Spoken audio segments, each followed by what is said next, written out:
Hi everyone, my name is Rishit. Today is the 24th of March 2024 and I'm going to be going over my weekly option chain for SPX, analysis for SPX for the expiry on the 28th. So, we can see that the max OY level for CE has gone up and PE has gone up as well, which is positive.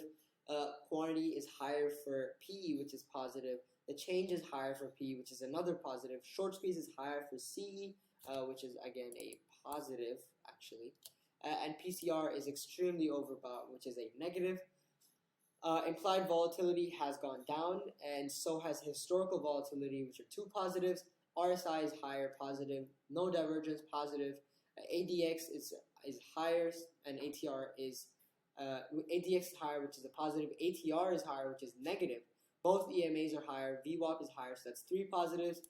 Pivot point is higher, which is positive. And the candlestick this week is bullish, which is another positive. So the new support is 5,200, previous weeks was 5,100, new resistance is 5,200, and previous weeks was 5,150. But overall, the trend is up. And that's where the prediction is this week for SPX. That's all for now. Thank you for watching. Enjoy, and I will see you in the next video.